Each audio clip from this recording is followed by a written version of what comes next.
Dans la criminologie, les tueurs en série occupent une place particulière, des figures qui sèment la peur dans les âmes des citoyens par leurs actes inhumains. L'expérience montre que de telles personnalités deviennent parfois l'objet d'une adoration malsaine. Traquer ces poursuivants impitoyables n'est pas une tâche facile. Heureusement, les gardiens de la loi moderne sont équipés de tout un arsenal de technologies avancées qui facilitent considérablement leur travail. De nos jours, cela permet de résoudre des énigmes qui ont déconcerté les enquêteurs pendant des années. Comme le montre l'histoire en question, les résultats de l'enquête dépassent parfois les hypothèses les plus audacieuses des forces de l'ordre. Cette histoire commence dans les jours printaniers de 1986 dans la petite ville de Tacoma, située dans l'État de Washington à l'ouest des États-Unis. Le personnage principal de l'histoire est Michela Welch, née le 7 juin 1973. Elle vivait à Tacoma avec sa famille, sa mère et 2 sœurs cadettes, Angela et Nicole.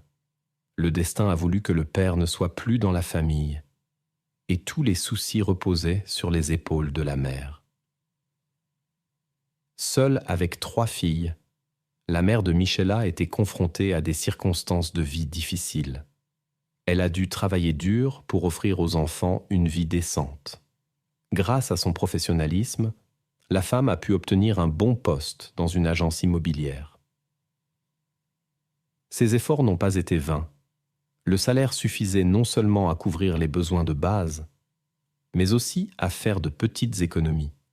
Pour concilier travail et garde d'enfants, elle a embauché une nounou. De plus, la mère a trouvé le moyen de payer des cours de piano pour les 3 filles. Michela était particulièrement fascinée par la musique. Son entourage la décrivait comme une jeune femme joyeuse et confiante. Mais il y avait une autre caractéristique que ses proches remarquaient. Elle était très courageuse, parfois même trop. Maintenant, au seuil de l'adolescence, il ne restait que quelques mois avant son prochain anniversaire. Comme beaucoup de son âge, Michela aspirait à plus d'indépendance. Cependant, elle n'avait pas l'intention de s'éloigner de sa famille, mais voulait au contraire montrer à sa mère qu'elle était déjà assez adulte et responsable pour s'occuper de ses sœurs cadettes. Pour le prouver, elle a demandé la permission d'emmener ses sœurs au parc sans adulte. Malgré le jeune âge de sa fille, la mère s'est laissée convaincre et a permis aux filles d'aller au parc seules. La journée de printemps du 26 mars 1986 était magnifique. La mère est partie travailler et Michel s'est préparé avec ses sœurs pour une excursion. Pour la jeune femme, cette journée était spéciale. Le matin, quand tout le monde s'est réveillé, elle a aidé les plus jeunes à s'habiller. Le plan était de passer quelques heures dans le parc. Vers 10 heures, les enfants ont pris leur vélo en direction du centre culturel Puget Park à Tacoma, leur endroit préféré en ville. Ce n'était qu'à quelques kilomètres, ce qui pour les enfants à vélo était l'affaire de quelques minutes. Ils n'avaient pas beaucoup de temps. Ils devaient être de retour avant l'arrivée de la baby-sitter qui devait les emmener à l'école de musique. Bien que les jeunes filles soient seules, la sœur aînée veillait sur elles. Le parc était alors considéré comme un endroit calme et sûr, entouré de maisons et de gens. L'excursion n'était pas prévue pour longtemps. C'est pourquoi la mère leur avait permis d'y aller. Elle était fière de voir à quel point sa fille devenait adulte et voulait montrer ses meilleures qualités. Arrivée au parc, les enfants ont joué un peu quand soudain Michel s'est souvenu qu'elle avait oublié les boîtes de petit déjeuner à la maison. Il voulait manger directement sur les tables de pique-nique du parc. Ne voulant pas laisser les plus jeunes avoir faim, la jeune femme a décidé de rentrer rapidement à la maison pour chercher la nourriture. Vers 11 heures, elle est montée sur son vélo et a demandé à ses sœurs de l'attendre sur l'aire de jeu. Pendant l'absence de Michel, les plus jeunes sont allés aux toilettes les plus proches dans le parc. Elles connaissaient bien la zone. Quand Angela et Nicole sont revenues, elles n'ont pas trouvé leur sœur aînée. mais elles ont été surprises de voir que le vélo de Michel était à côté des leurs. Elles ont supposé qu'elle était déjà revenue. Les sœurs ont pensé que Michel était parti les chercher quand elle ne les avait pas trouvés sur place, ou qu'elle aurait pu s'en aller. Elles ont commencé à la chercher et ont remarqué que les boîtes de petit déjeuner étaient sur la table de pique-nique. Il était évident que Michel était revenu de la maison. Elle n'avait qu'à l'attendre. Les jeunes filles ont mangé un peu, mais leur sœur n'apparaissait toujours pas. Elles avaient un appel secret et elles ont commencé à l'utiliser pour appeler Michel. Elles sont restées dans le parc et ont continué à l'appeler. En substance, les jeunes filles étaient seules et sans surveillance dans la zone du parc. À cette époque, il n'y avait ni téléphone portable ni caméra de surveillance omniprésente comme aujourd'hui. Angela et Nicole appelèrent leur sœur aînée, mais il n'y eut pas de réponse. Supposant que Michel aurait pu les perdre, les filles se dirigèrent vers l'entrée principale du parc. Elles plaisantèrent même sur le fait qu'elles s'étaient manquées à cause d'un passage aux toilettes. Sans réaliser la gravité de la situation, les sœurs restèrent plus longtemps que prévu. C'était l'heure du cours de musique. La nounou, qui était rentrée à la maison, ne trouva pas les enfants. Connaissant leur plan, elle se rendit en voiture au parc. Soulagée, la femme trouva Angela et Nicole à l'entrée principale, mais Michel n'était nulle part en vue. Après avoir entendu le rapport des écolières, la nounou examina les vélos et l'endroit où ils avaient été laissés. Toutes les trois appelèrent Michel pendant longtemps, mais sans succès. Finalement, la nounou contacta la mère au travail et l'informa de l'incident. La femme inquiète demanda urgemment un congé et s'adressa à la police pour signaler la disparition de sa fille de 12 ans. Cependant, les forces de l'ordre n'accordèrent pas initialement l'attention nécessaire à la situation. À leur avis, une fille de cet âge aurait simplement pu profiter de l'absence d'adultes et vaquer à ses propres occupations. Peut-être avait-elle rencontré une amie et, absorbée dans une conversation, n'avait pas remarqué le temps passé. On tenta de calmer la mère, inquiète, en l'assurant que sa fille reviendrait bientôt. Mais la femme savait que c'était peu probable. La journée était très importante pour Michel. La fille responsable se préparait à faire ses preuves et ne pouvait pas laisser ses sœurs cadettes seules longtemps. La mère en était sûre. Quelque chose était arrivé à sa fille, et il n'y avait pas de temps à perdre.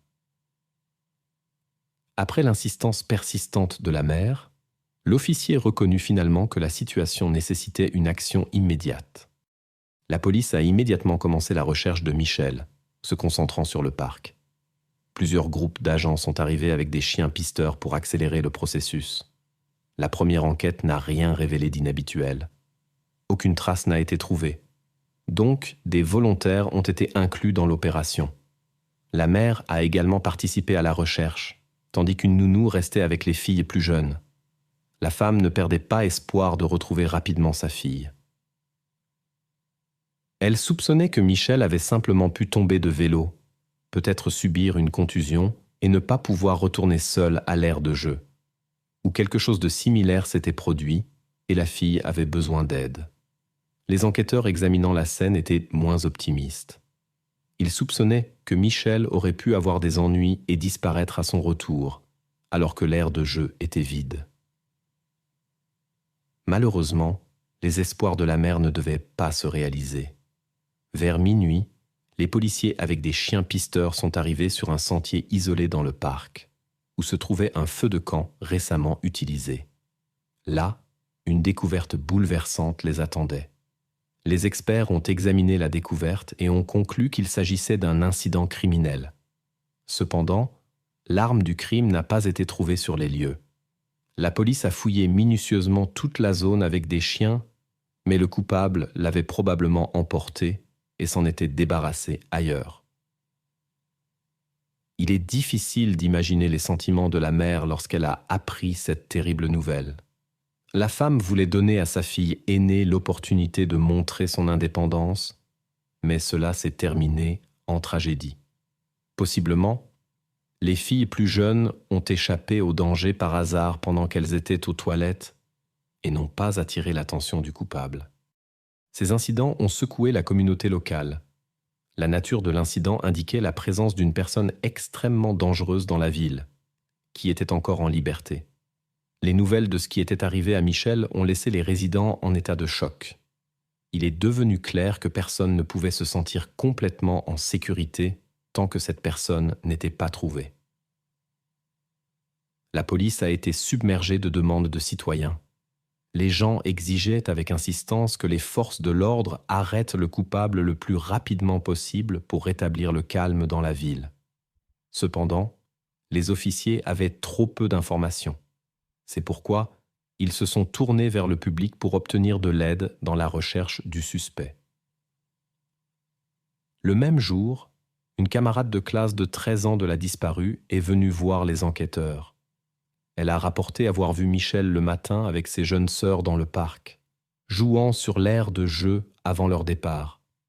La fille a également parlé d'un homme qui observait les enfants de loin pendant longtemps. Bien que l'étranger n'ait pas montré d'agression, son attention non apparentée semblait suspecte. Malheureusement, la jeune témoin n'a pas pu avertir ses amis du danger potentiel, car ses parents l'ont ramené à la maison. Néanmoins, grâce à son témoignage, il a été possible de créer un portrait assez détaillé du présumé auteur. Ce portrait robot est devenu la seule piste substantielle pour l'enquête. Après la publication de l'image, un autre témoin a contacté la police, un homme qui faisait du jogging ce matin-là. Cependant, il s'entraînait dans le parc voisin Point de Défense, qui se trouve à seulement 5 km du Budget Park. Selon ses dires, il a remarqué une personne qui ressemblait beaucoup au portrait robot. À ce moment-là, le comportement de l'étranger n'a pas éveillé de soupçons. Cependant, ce témoignage a suggéré que le présumé auteur n'était pas près des filles par hasard, mais visitait délibérément différents parcs à la recherche d'une cible potentielle. Les enquêtes dans l'affaire Michella se sont étendues sur près d'une demi-année. Malgré tous les efforts, les investigations ont abouti à une impasse. Les possibilités de la criminalistique à cette époque étaient limitées et les officiers étaient confrontés à une tâche insoluble. Aucune preuve ni aucun suspect n'ont pu être trouvés.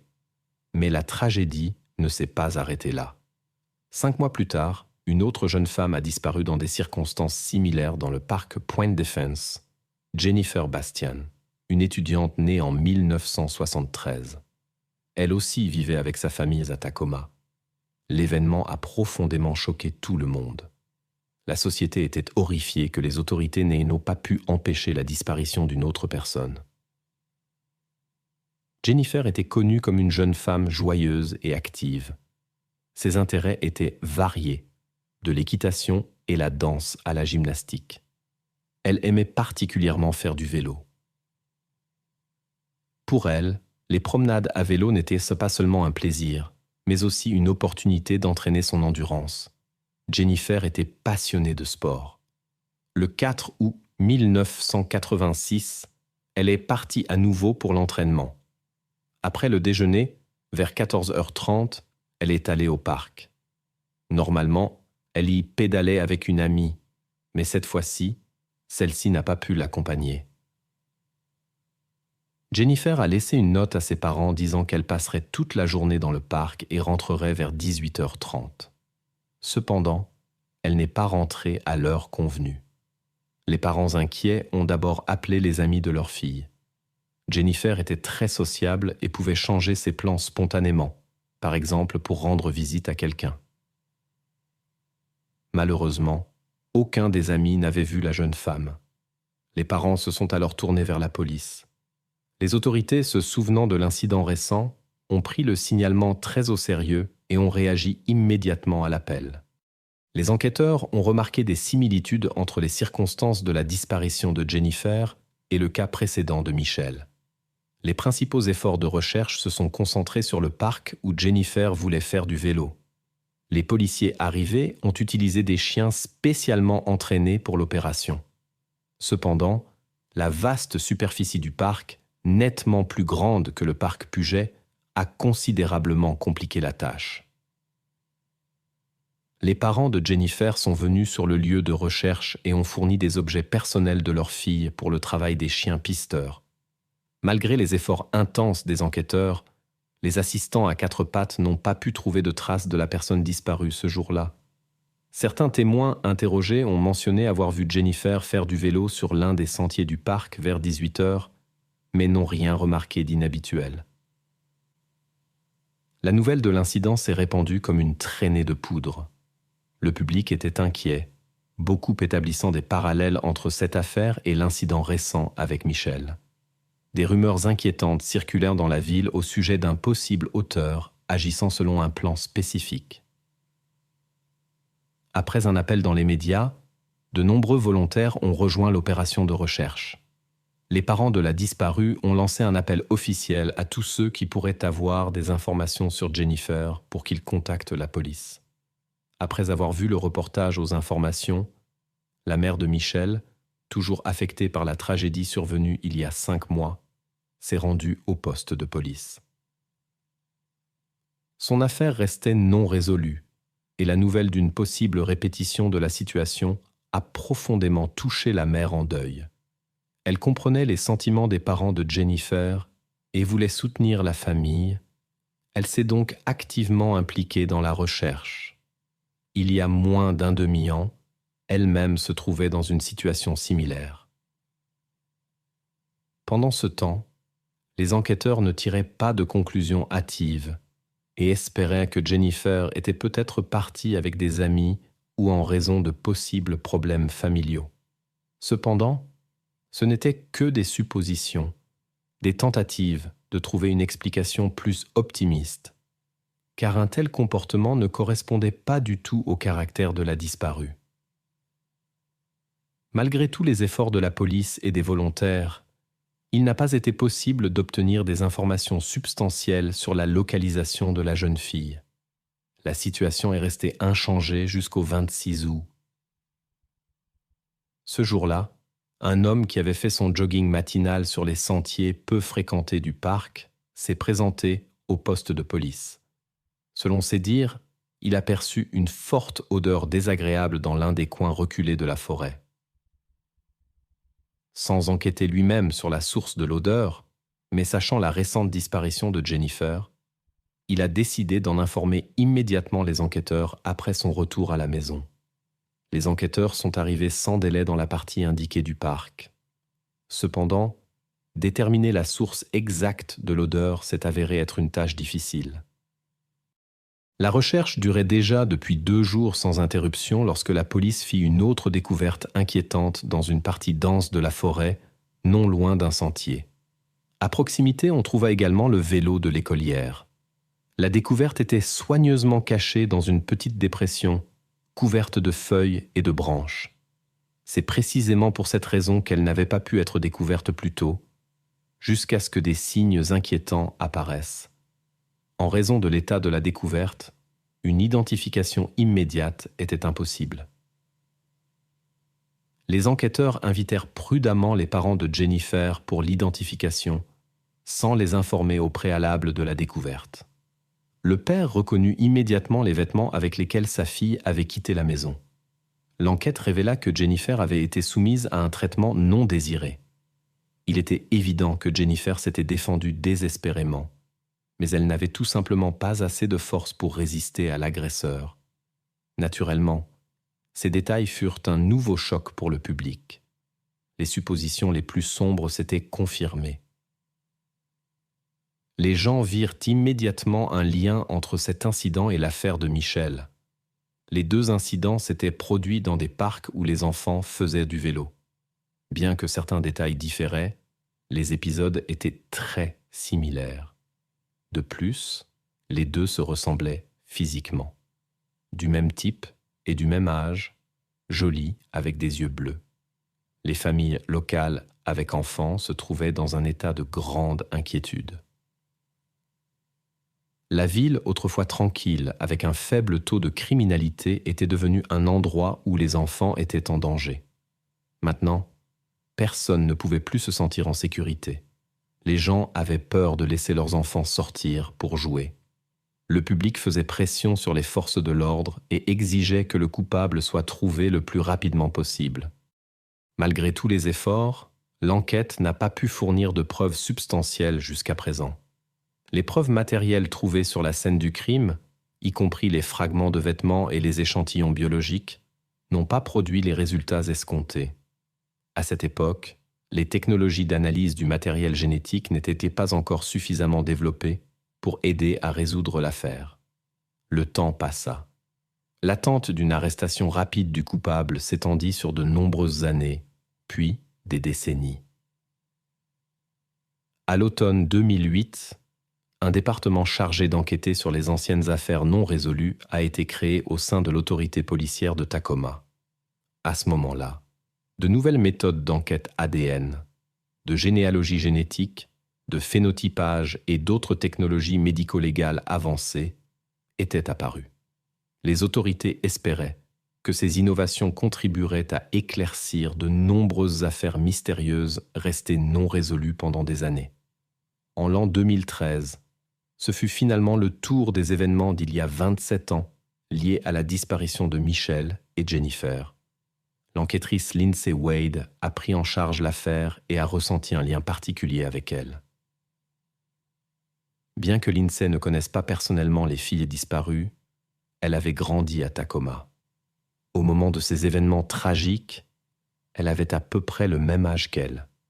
L'enquêtrice a compris qu'elle aurait pu être à leur place. Toutes ces années, Lindsay a vécu dans une atmosphère d'inquiétude, sachant qu'un dangereux criminel n'avait toujours pas été trouvé et pourrait se cacher quelque part à proximité. Pendant plus de 2 décennies, il avait réussi à échapper à la justice. Maintenant, avec l'accès aux dernières technologies d'enquête, Lindsay était déterminée à trouver le coupable et à le tenir responsable. Ces terribles événements du passé ont inspiré Lindsay à suivre la voie d'une gardienne de la loi. Dès son jeune âge, elle a développé une passion pour la criminalistique et rêvait de résoudre des affaires complexes. Pour atteindre cet objectif, la femme a parcouru un long chemin, passant de simple agent de patrouille à enquêtrice, travaillant sur de nombreuses investigations. Cependant, le mystère de la disparition de 2 écolières n'a jamais quitté ses pensées. Grâce aux efforts de Lindsay et de son équipe, une liste exhaustive de 2300 hommes qui avaient, d'une manière ou d'une autre, attiré l'attention des forces de l'ordre dans le passé a été établie. Ils vivaient tous près des lieux des crimes en 1986. Cette liste incluait également tous ceux qui étaient à proximité le jour de la disparition ou qui avaient un lien quelconque avec les filles. Fait intéressant, la police a trouvé de nombreuses preuves sur les lieux du crime l'année de l'incident. Cependant, les technologies de l'époque ne permettaient pas d'en tirer des informations utiles. Ces objets ont été soigneusement conservés en attendant les progrès. Lorsqu'il a finalement été possible d'analyser le matériel génétique des lieux du crime, quelque chose d'inattendu s'est produit, surprenant même les enquêteurs expérimentés. À l'origine, les enquêteurs étaient là convaincus qu'une seule personne était derrière tout cela en raison de la similitude des circonstances. Cependant, la vérification des échantillons collectés a révélé que les profils ne correspondaient pas. Il s'est avéré que pendant 2 décennies, 2 individus extrêmement dangereux avaient circulé librement dans les rues de Tacoma. Miraculeusement, personne d'autre n'a été blessé, bien que cela puisse être lié au fait que les auteurs avaient déménagé et opéré dans d'autres villes. Les profils génétiques obtenus ont été saisis dans la base de données de la police. Malheureusement, les espoirs des enquêteurs ont été déçus. Aucun des échantillons ne correspondait à des criminels précédemment enregistrés. Sachant qu'une vérification manuelle de 2300 personnes prendrait des années, Lindsay s'est mise à réduire le cercle des suspects. Elle a exclu tous ceux qui ne correspondèrent pas à la description sous un aspect ou un autre. Cela a considérablement simplifié la tâche. Au final, il restait 160 personnes prioritaires pour les tests. La plupart d'entre eux avaient été tenus responsables de divers délits dans le passé. Parallèlement, les enquêteurs se sont tournés vers les méthodes de généalogie génétique. On supposait que l'analyse des profils ADN existants aiderait à identifier les parents des personnes potentiellement impliquées. Malheureusement, cette approche n'a pas donné de résultat dans le cas de Michelle, mais la situation avec Jennifer s'est avérée différente.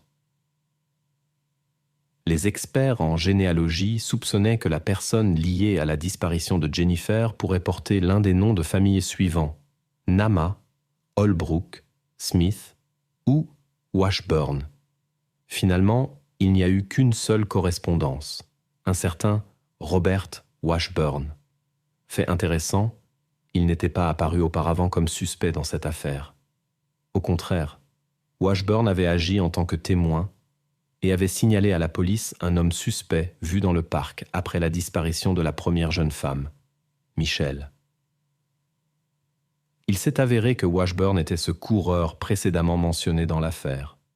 Cette circonstance a soulevé une série de questions pour les enquêteurs. À partir de ce moment, dans le cadre de l'enquête sur la disparition de la deuxième jeune femme, le personnage principal de la première affaire est apparu, avec qui les autorités voulaient s'entretenir. Une suspicion d'un lien possible entre ces affaires est née. Jusqu'en 2016, la collecte d'échantillons d'ADN des 160 hommes restants de la liste établie par l'enquêteur s'est poursuivie. Le processus était long. Le laboratoire traitait les analyses par lot d'environ 20 ensembles par cycle. Bien qu'aucune correspondance n'ait été trouvée jusqu'à présent, le travail n'a pas cessé. Les enquêteurs ont continué à examiner méthodiquement chaque échantillon dans l'espoir qu'un jour cela conduirait à une percée dans l'enquête. En mai 2018, l'INSEE a reçu un appel inattendu. À l'autre bout du fil se trouvait le nouvel enquêteur Gene Miller, qui avait repris l'ancienne affaire.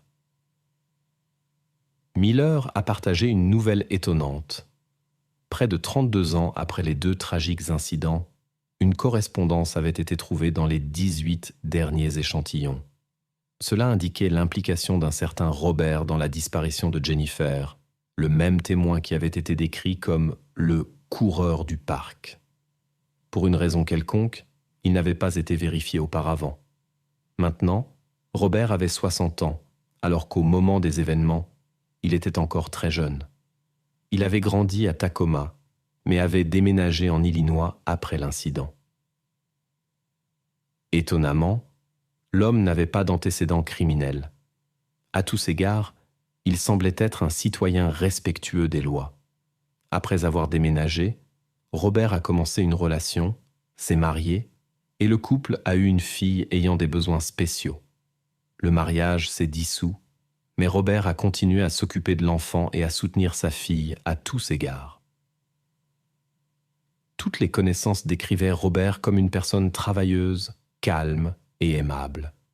Cependant, des décennies plus tard, cette réputation a été mise en doute. Le 11 mai 2018, Robert Washburn a été arrêté. Des accusations en lien avec l'affaire Jennifer Bastian lui ont été faites. Pendant l'interrogatoire, Robert était très nerveux, au point que tous ses vêtements étaient trempés de sueur. Les enquêteurs ont vu cela comme un signe qu'il cachait quelque chose. Son comportement semblait typique de quelqu'un qui a des secrets. Évidemment, l'arrestation a été un grand choc pour lui. Il ne s'attendait probablement pas à ce que le passé ressurgisse après tant d'années. Robert a nié les accusations et a qualifié la correspondance ADN d'erreur. Bien sûr, tout a été vérifié plusieurs fois pour exclure la possibilité d'une erreur. L'affaire de Michelle restait non résolue. 1 mois après l'arrestation de Robert, l'analyse ADN des 160 hommes a été achevée. Aucun d'entre eux n'a montré de lien avec la disparition de Michelle. Après cela, la police s'est tournée vers une entreprise spécialisée dans les enquêtes ADN. Les chercheurs ont appliqué des méthodes avancées d'analyse d'ADN et de généalogie, ce qui a permis de réduire le cercle des suspects potentiels à 2 frères, Il était maintenant nécessaire d'obtenir leur matériel génétique pour comparaison. Cependant, les enquêteurs ne pouvaient pas simplement exiger des échantillons, cela devait être une décision volontaire. Pour ne pas éveiller les soupçons, les enquêteurs ont eu recours à une ruse. Les frères ont été surveillés. L'un d'eux a visité un restaurant où il a utilisé et laissé une serviette. C'est ainsi qu'on a réussi à obtenir le matériel nécessaire pour l'analyse. Même s'il s'était avéré non impliqué, cela aurait aidé à l'éliminer de la liste des suspects et à poursuivre l'enquête. Les résultats ont montré une correspondance complète avec le profil de la personne liée à la disparition de Michelle. Il s'agissait de Gary Charles Hartman, âgé de 66 ans. Au moment du premier incident, il avait 34 ans. Étonnamment, comme Robert, il était considéré comme un citoyen honorable. Il n'avait pas de problème avec la loi. Gary a travaillé pendant de nombreuses années comme médecin dans une clinique psychiatrique, où il était connu pour son calme et sa sagesse. Il n'y avait pas de plainte de patients à son sujet, et personne dans son entourage ne pouvait imaginer qu'il soit capable de tels actes. Le 20 juin 2018, Gary a été arrêté sous suspicion d'être impliqué dans la disparition de Michelle. Il n'a pas avoué sa culpabilité. Entre-temps, le procès dans l'affaire de Robert a été fixé pour l'année 2019. Jusqu'au procès, il a été placé en détention provisoire sans possibilité de caution. Après quelques mois, il a de manière inattendue changé son témoignage et a avoué son implication dans la disparition de Jennifer, probablement dans l'espoir d'obtenir une réduction de peine. Cependant, il a nié d'autres accusations. Selon les enquêteurs, Robert était peut-être conscient de la gravité de ses actes et craignait donc de tout avouer complètement. Finalement, il a été condamné à 27 ans de privation de liberté. Il est à noter que Robert a essayé de participer à l'enquête sur l'affaire Michelle. Il était sur la liste des témoins quelques mois avant la disparition de Jennifer, dans laquelle il a lui-même été impliqué plus tard. Les enquêteurs soupçonnaient qu'il voulait d'une manière ou d'une autre apparaître dans cette affaire. Peut-être que cette affaire avait fait une si forte impression sur lui qu'elle l'avait poussé à des actions similaires. Cela pourrait expliquer le caractère quelque peu différent des incidents. Robert ne semblait pas avoir atteint le niveau démontré par Gary. Robert lui-même n'a pas commenté ces suppositions. Le procès de Gary Hartman a eu lieu en mars 2022. La défense a fait tous les efforts possibles pour disculper l'accusé, essayant de rejeter la responsabilité sur Robert. L'avocat a insisté sur d'éventuelles erreurs dans la conduite des enquêtes et la collecte des preuves. Cependant, l'accusation est restée ferme. La correspondance des profils ADN ne pouvait pas être une coïncidence. N'ayant pas réussi, la défense a changé de tactique et s'est concentrée sur l'état mental de Hartman au moment de l'incident. Il s'est avéré qu'il avait eu une enfance difficile et traversait probablement une crise psychologique à la phase critique. De plus, Gary avait longtemps lutté contre des dépendances, ce qui avait fortement affecté son équilibre émotionnel. À la fin du procès, Hartman a avoué sa culpabilité. Malgré les tentatives de l'avocat d'obtenir un acquittement basé sur l'incapacité mentale de son client, ces arguments n'ont pas convaincu le jury et ils ont rendu un verdict de culpabilité. Le tribunal a condamné Gary Hartman à 26 ans et demi de privation de liberté. Les proches des victimes ont jugé cette peine insuffisante, même en tenant compte de l'aveu. Beaucoup ont été surpris que Gary reçoive une peine plus légère que Robert, bien que ses actions aient été plus graves. Néanmoins, la société a ressenti un soulagement que les deux dangereux criminels soient isolés de la société. En mai 2019, un nouveau projet de loi a été présenté, nommé en l'honneur de Jennifer et Michelle. Les parents des jeunes femmes ont plaidé pour l'adoption d'une loi dans l'État de Washington qui élargirait les possibilités de collecte d'ADN. Selon cette loi, des échantillons d'ADN pourraient être obligatoirement prélevés sur les adultes et les mineurs soupçonnés de délits graves. Une attention particulière a été accordée aux crimes impliquant un traitement inapproprié.